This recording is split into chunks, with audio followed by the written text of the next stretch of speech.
Students, so as we have started our chapter 19, that is sentences. So we have completed this part on page number 84. Now you will come to page number 85. That is the second part, that is parts of a sentence. So in earlier class we have seen the types of sentences. Today we will do parts of a sentence. Means कोई भी sentence जो होता है उसके part होते हैं. कितने? 2 parts होते हैं. Okay, so will read that. A sentence has 2 parts. Okay, so first is the subject is the person or the thing we are talking about. It may consist of one word or many words. So subject जो होता है उसमें वो क्या कह रहा है, इसमें डेफिनेशन में क्या बता रहे हैं, दैट सब्जेक्ट में क्या आता है, पर्सन या फिर थिंग.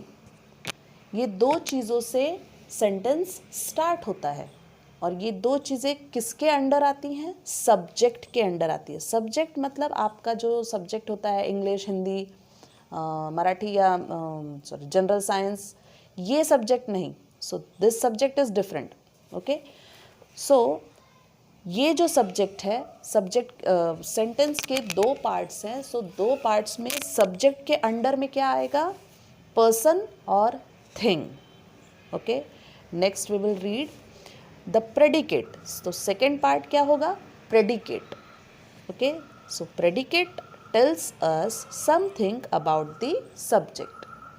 नाउ सी, प्रेडिकेट जो होगा, प्रेडिकेट क्या है, सेंटेंस का सेकेंड पार्ट है. So first part is subject and second part is predicate. Subject में क्या मिलेगा आपको, पर्सन और थिंग, बट प्रेडिकेट में क्या मिलेगा. सो प्रेडिकेट आपको बताएगा सब्जेक्ट के बारे में. Subject tales us something about the subject. It may also consist of one word और मेनी वर्ड्स. सो प्रेडिकेट में एक वर्ड होगा या फिर बहुत सारे वर्ड्स होंगे. द सेम वे सब्जेक्ट में भी है ना. यहाँ पर देखो एक एग्जाम्पल दिया है.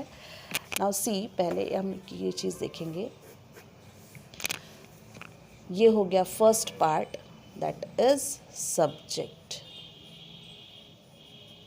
ओके, और सेकेंड पार्ट क्या है,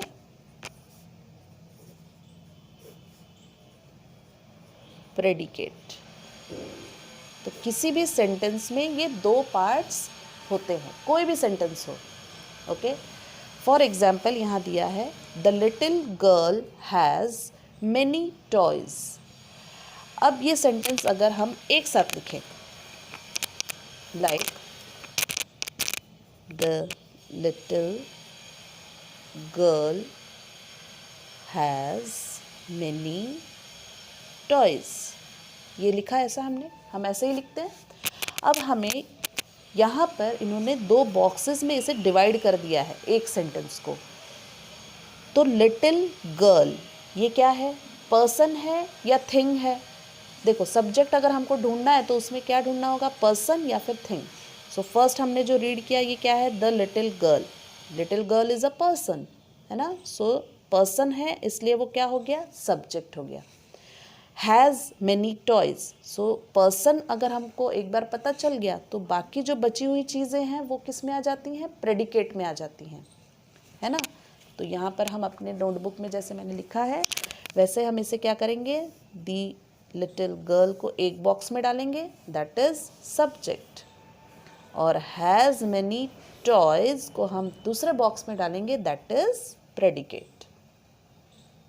okay, got it. Now, in some imperative sentences, the subject may not be stated, it is understood. That means, कुछ ऐसे sentences होते हैं, imperative sentences particularly, जिसमें subject नहीं बताया जाता, that is understood. जैसे complete your homework. अभी जैसे मैंने कहा, if teacher is saying to students that complete your homework, तो या मैं either ये पूरी क्लास को बोलूँगी या फिर मैं किसी एक स्टूडेंट को बोलूँगी, है ना. सो अगर कोई स्टूडेंट मेरे सामने खड़ा है तो मैं उसे कह रही हूँ कंप्लीट योर होमवर्क, है ना. मैंने नाम नहीं लिया, that Rahul complete your homework, ऐसा नहीं कहा। सिर्फ अगर मैंने कहा कंप्लीट योर होमवर्क तो मैं ये राहुल से कह रही हूँ because Rahul is standing in front of me, तो मैंने यू यूज़ नहीं किया है। So you is hidden subject, है ना, इसमें सब्जेक्ट नहीं है इस सेंटेंस में। अगर राहुल लिखा होता तो राहुल सब्जेक्ट हो जाता, यहाँ सब्जेक्ट नहीं दिया है, मतलब यहाँ क्या है, यू सब्जेक्ट है जो कि हिडन है, छुपा हुआ है ना। सेकंड है प्लीज़ ओपन द डोर। अब प्लीज़ ओपन द डोर हम किसे कह रहे हैं, जो हमारे सामने होगा उसे ही कहेंगे हम, है ना। कोई नहीं है, कोई है ही नहीं रूम में, हम किसी को बोलेंगे क्या, नहीं। जो कोई भी सामने होगा हम उसे ही कहेंगे प्लीज़ ओपन द डोर। हमने ना उसका नाम लिया है, ना हमने उसके लिए प्रोनाउन यूज़ किया है ना। So the pronoun is hidden, you जो है वो इसमें हिडन है। सो ऐसे कुछ सेंटेंसेस होते हैं जिसमें सब्जेक्ट हिडन होता है। Okay, now will come to the exercise.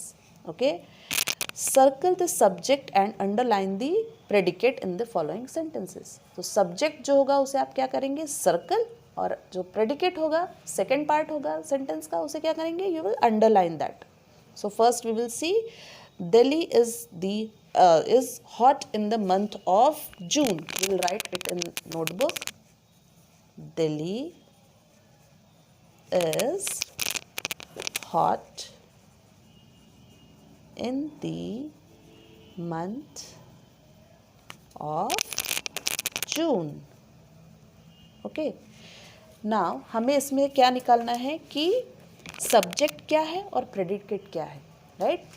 Circle करना है हमें सब्जेक्ट को और अंडरलाइन करना है प्रेडिकेट को।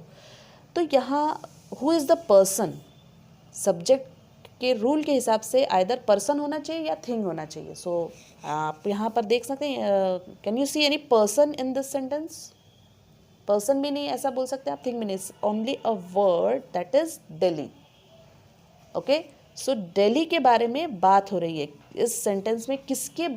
किस टॉपिक पर बात हो रही है, किस पर्सन के बारे में बात हो रही है या किस थिंग के बारे में बात हो रही है, दिल्ली के बारे में, है ना। Delhi is hot in the month of जून, है ना।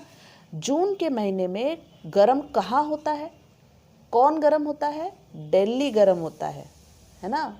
So this sentence is speaking about Delhi. So Delhi is a subject, है ना। हम किस टॉपिक पे बात कर रहे हैं, दिल्ली के बारे में बात कर रहे हैं। सो दिल्ली इज अ सब्जेक्ट, और बाकी जो बची हुई चीज़ें हैं दैट इज प्रेडिकेट, है ना। तो सेंटेंस का आपको पहले मीनिंग समझना होगा और उसके बाद आप उसका सब्जेक्ट और प्रेडिकेट इजीली ढूंढ सकते हैं, है ना। So Delhi is hot in the month of June. So आपके बैक ऑफ द माइंड क्या होना चाहिए कि dash is hot in the month of June. जून के महीने में गर्म होता है, कौन गर्म होता है, कॉफ़ी गर्म होती है, चाय गर्म होती है, कौन गर्म होता है, दिल्ली गर्म होता है। So Delhi is a subject and rest of the words are predicate. Okay, now it's easy to understand. So this way you will solve this exercise C. Okay, and one more exercise is given, that is exercise D. This also you can try. इसमें क्या हुआ है, fill in the blanks by adding the missing subject or predicate. जहाँ subject missing होगा आप वहाँ subject लिखेंगे, जहाँ प्रेडिकेट मिसिंग होगा वहाँ प्रेडिकेट लिखेंगे। सो फर्स्ट देखिए लिखा है यहाँ पे सब, यहाँ पर आंसर्स मैंने लिखे हैं कुछ इसके। माई पेट कैट, है ना, बाकी डैश है। सो माई पेट कैट स्प्लिट द मिल्क और रैन इन द गार्डन। ये आपको इमेजिनरी सेंटेंसेस बनाने हैं खुद से। ओके, सो ये आप एक्सरसाइज डी भी ट्राई करेंगे, अगर नहीं जमा तो आप मुझसे पूछ सकते हैं। Okay, so this 2 exercises you will try, okay, and send me the images. Okay, till then, bye.